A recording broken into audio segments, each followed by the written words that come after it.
So at this point, Speed is like, listen, Manny, you're probably gonna beat me, but if you're really so good, I want you to beat me with this guy. Well, yeah, how are you gonna do that? How are you gonna checkmate this king with this pawn? Like, they're on opposite ends of the board. How will you possibly do that? Now, one hack is that I guess you could promote the pawn to a queen, although it's not a pawn anymore. So you're gonna have to bring the king to this side of the board by clearing everything and then checkmate. That's not easy. So queen e6 check, king goes up, and Manny now begins taking a bunch of pieces. He gives another check.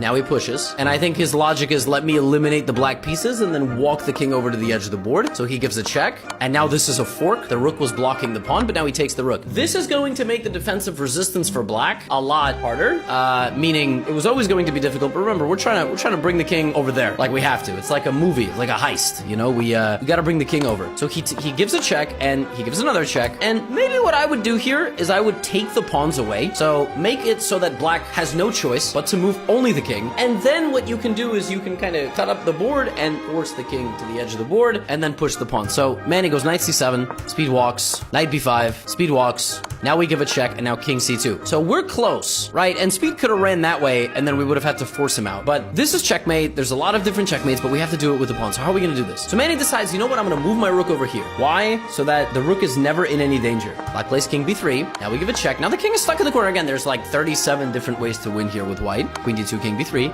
And now we force the king out, and Manny decides I'm going to grab a pawn. Only thing Manny has to worry about here is stalemate. Stalemate being you surround the king, but it can't move. And there's no legal moves, and the game ends in a draw for some reason. We have g5. Speed moving the only thing he can move. Manny brings his king, g4. I think he's still kind of trying to figure this out, Manny. He's like, how am I going to do this? How am I going to run the king to the corner? Almost like solving a Rubik's Cube, if you will. He's trying to give away his knight, and he does. And Speed takes the knight because you're in shack. You might as well take the knight. Queen before king a6. And now Manny comes up with something very clever. Basically, he's like, okay, I need to checkmate with the pawn. How am I going to do that? Because if I just walk the king back, pawn is never attacking the king. It's just going to stand there. So here he realizes, I think I want my king on that square so that my pawn can checkmate him. But then the king is going to run to the corner, and the brain starts turning, and the gears start going, and he comes up with this very smart idea. He leaves the king stranded here, right? So he stops black from advancing, and he calculates very correctly. I need to get this pawn to a7, and I need to make sure the king is stuck. So watch this. He brings the king in front of the queen,